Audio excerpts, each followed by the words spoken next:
শুধু গান নয়, গানের গল্প। সে ডানা মেলে উড়ে যায় অল্প অল্প একদিন, প্রতিদিন একদিন প্রতিদিন।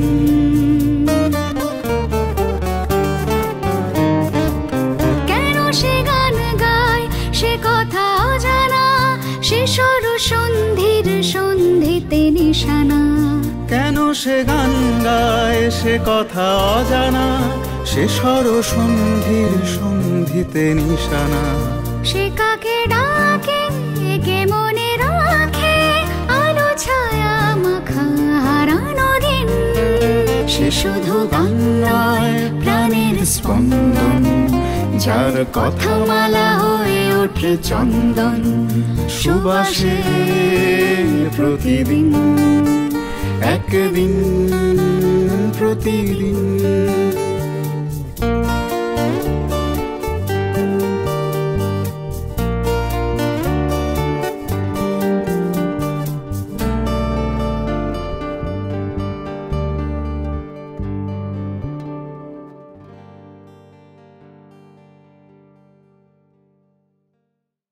আচ্ছা, এই যে মুক্তির অধিকার, মানুষের মতো করে বাঁচবার অধিকার, এই চেতনা থেকে কি কোয়ার? অবশ্যই আমরা বিশ্বাস করি মানুষের জন্য শিল্প, শিল্পের জন্য শিল্প নয়। আমার সব প্রোডাকশনে, আমার সব গানে তার প্রতিফলন থাকে। আসলে খুব বড় করে বড় বড় সমাজবাদী নেতাদের কথা আমি বাদ দিলাম। রামকৃষ্ণদেব বলেছিলেন নাটকে লোকশিক্ষা হয়। আমি যদি রামকৃষ্ণদেবের কথাও ধরি যে নাটকে লোকশিক্ষা হয়, অর্থাৎ যারা সাংস্কৃতিক কর্মী তাদের একটা দায়বদ্ধতা আছে মানুষের প্রতি, তাদেরকে সঠিক লোকশিক্ষা দেওয়ার। আমার কোয়ার একেবারেই, তোরাও যখন করেছিস, এখনো যারা আসছে তারা আসার আগে এই কথাটা বুঝিয়ে দিই যে নিছক প্রমোদের জন্য আমরা গান বাজনাটা করি না। না, কোয়ার তো আমাদের কাছে কোয়ার হচ্ছে যে সর্বভারতীয় সঙ্গীতের একটা ইউনিভার্সিটির মতো, একটা কলেজের মতো, যেখানে এসে আমরা সাউথ ইন্ডিয়ান থেকে শুরু করে, গোয়ানিজ থেকে শুরু করে, গারবা থেকে শুরু করে সব রকম জানছি একটু একটু একটু একটু করে। ল্যাটিন আমেরিকান সবকিছুই আমাদের, সবকিছু শেখার, এটা ইউনিভার্সিটি প্র্যাকটিক্যালি। কষ্টের কথা কোথায় ঋত্বিক, যে কোয়ারের ধারাটা অদ্ভুতভাবে এত স্থিমিত হয়ে গেছে এখানে ভারতবর্ষে। আমি বলবো আছে, কোয়ার নেই তা নয়, কিন্তু সেইভাবে কাজ করে যাওয়ার মতো কোয়ার খুব হাতে গোনা হয়ে গেছে। যদিও এখন কিন্তু নতুন ছেলেমেয়েরা আবার এগিয়ে আসছে, এটা একটা আশার কথা। আমার 50 বছর পূর্তিতে একটা কম্পিটিশন হয়েছিল, কোয়ার কম্পিটিশন। তাতে কিন্তু প্রায় 58টা দল নাম দিয়েছিল এবং তার থেকে বেঁচে 28টা দল কিন্তু পার্টিসিপেট করেছিল। সবাই যে খুব কোয়ালিটেটিভ, মানে কোয়ালিটেটিভ দিক থেকে যে খুব ভালো আমি তা বলছি না, কিন্তু তাদের মধ্যে হারমোনাইজেশন করার, অব্লিগেটো করার, তাদের কিন্তু একটা ইচ্ছে দেখেছিলাম। এটা থেকে একটু আশা জাগে। এটা সেই হিস্ট্রি ইটসেলফের মতোই আর কি, ইতিহাস ঘুরে ঘুরে ফিরবে, বিবর্তন জয়ই হোক, ফর্মটা হয়তো অন্য হতে পারে সেখানে। আচ্ছা, কোয়ারের জন্য তৈরি একটা গান খুব ভালো লাগার কি গান? একটা তো আমার মনে পড়ছে সেই বিশাল গান, প্রথম কোয়ারের ক্যাসেট হাতে পেলাম আমরা, যেটা আপন নাও বাইও ভাইরে।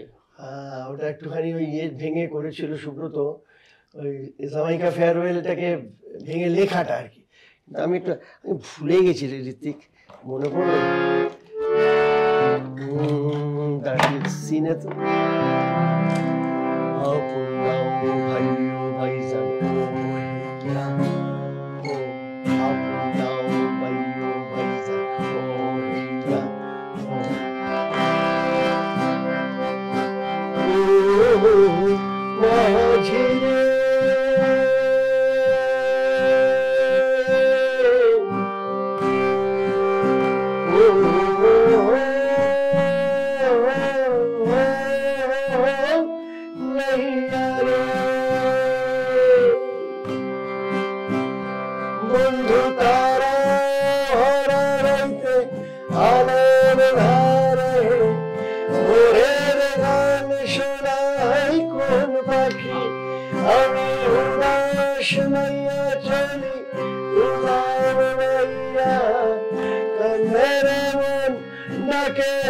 সেই পাখি।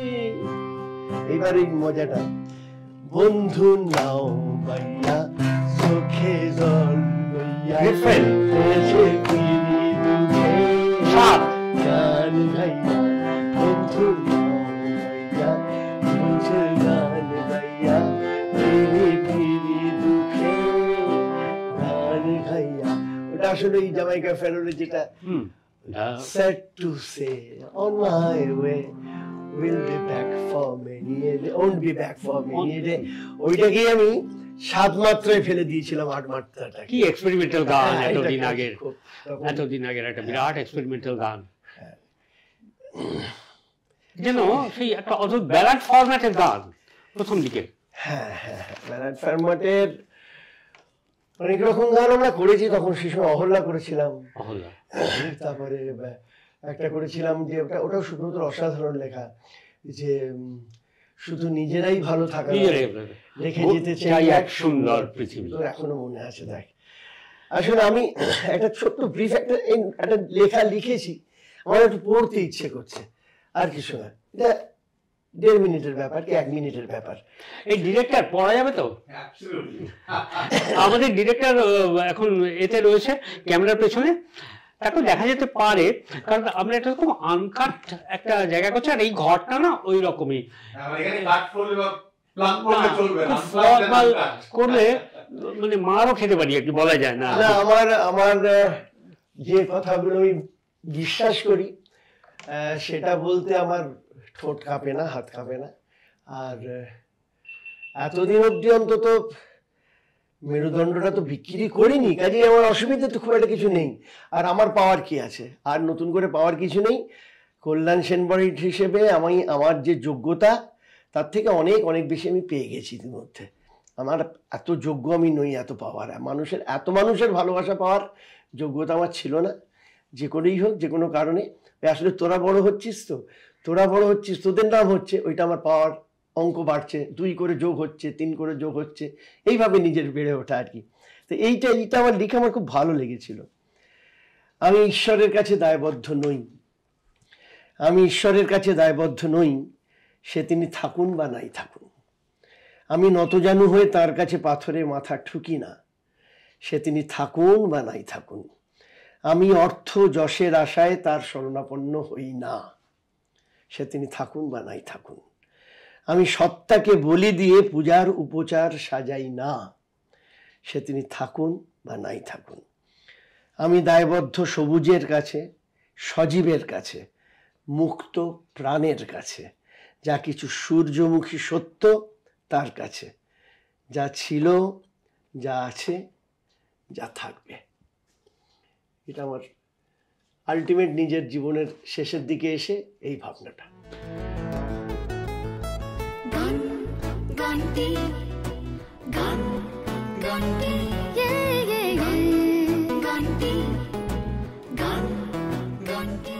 না, শেষের দিকে নয়, আমি বলবো এটাও একটা নতুন ভাবনার উদ্ভাবন, কিন্তু অনেককেই ভাবাবে।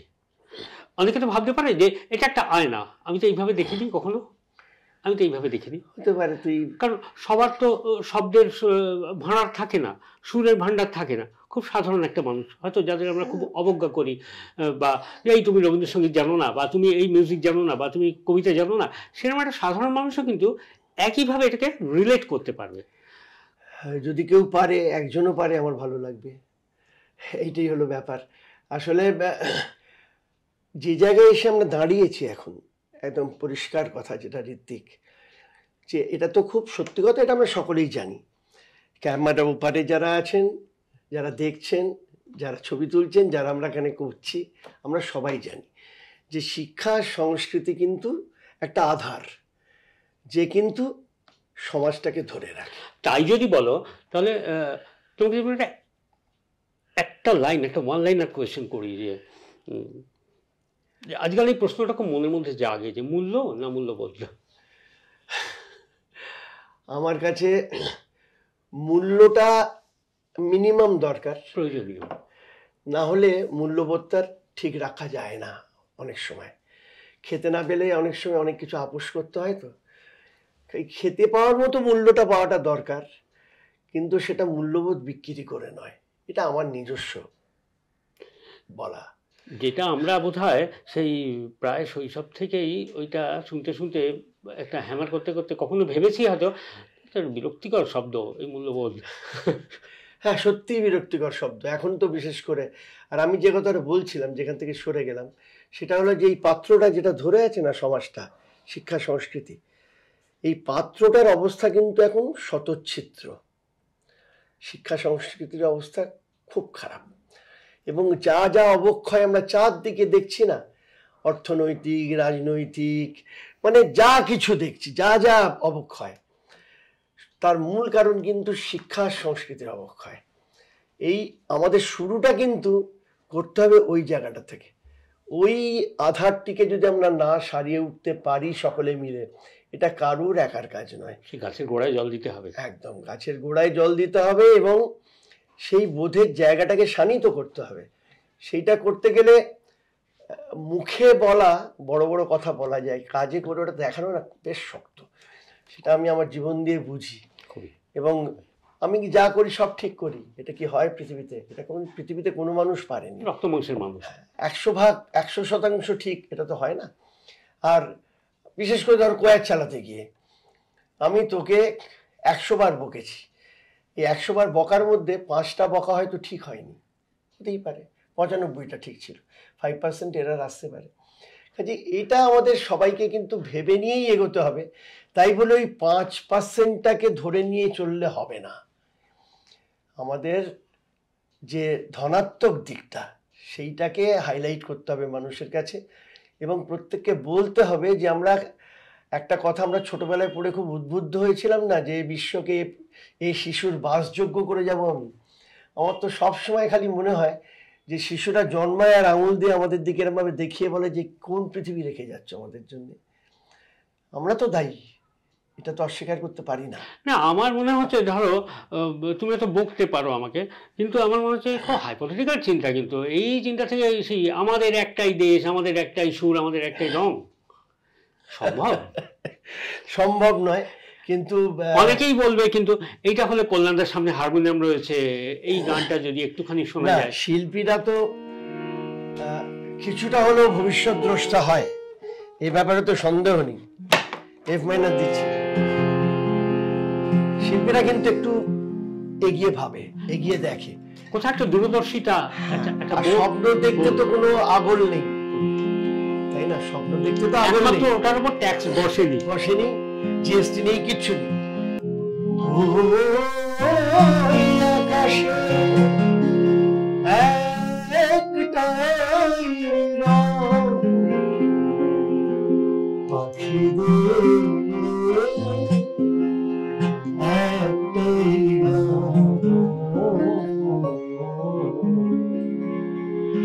জীবনে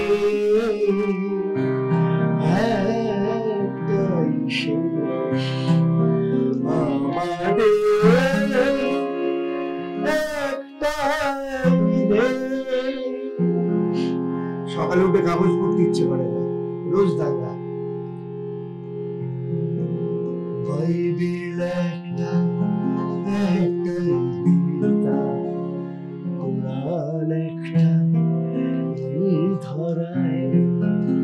সকল মতের একটাই পথ, তাই আমার জীবন ভরায় সাত